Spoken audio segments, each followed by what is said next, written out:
இந்த காலை வேளையில் கிராமத்து சமையலறையில் சமைப்பது மிகவும் மகிழ்ச்சி அளிக்கிறது. வாருங்கள், நாம் சுவையான உணவை சமைக்கலாம்.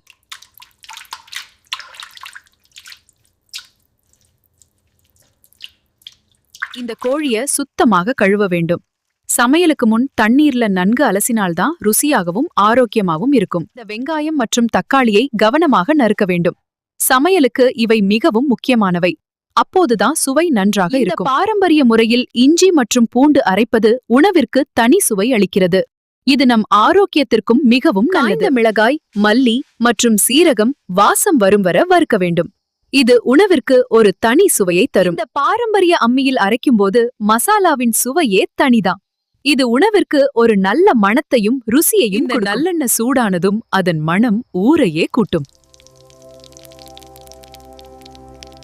பாருங்கள், சூடான எண்ணெயில் கடுகு மற்றும் கறிவேப்பிலை எப்படி பொரிகிறது என்று. இதுதான் நம் பாரம்பரிய உணவின் ரகசியம். வெங்காயம் பொன்னிறமாக வதங்கும் போது வரும் மணம் மிகவும் அருமையா இருக்கும். பாரம்பரிய முறையில் சமைப்பது எப்போதும் தனி சுவை. பொன்னிறமாக வதங்கும் வர மெதுவாக கிளற வேண்டும்.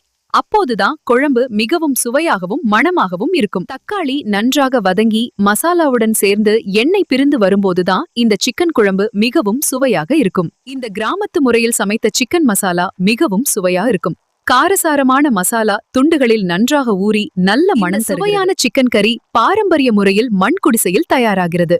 மசாலா வாசம் ஊரையே கூட்டும் அளவுக்கு அருமையாக. சுவையான சிக்கன் மசாலா கிராமத்து முறையில் தயார் செய்யப்படுகிறது. மசாலா வாசம் வீடு முழுவதும் வீசுகிறது. இது மிகவும் ருசியாக. பாரம்பரிய மண்ணடுப்பு சமையல் கறி குழம்பிற்கு ஒரு தனி சுவையை தருகிறது.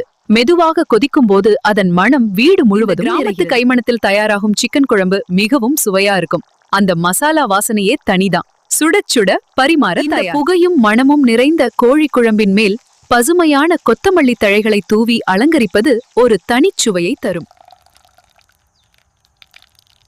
இந்த கோழி குழம்பு நம்ம ஒரு முறையில் மண் பானையில் செய்யப்பட்டது. இந்த சுவையான நாட்டுக்கோழி குழம்பு பாரம்பரிய முறையில் மண் அடுப்பில் சமைக்கப்பட்டது. இதன் சுவையும் மணமும் உங்களை கிராமத்திற்கே அழைத்துச் செல்லும்.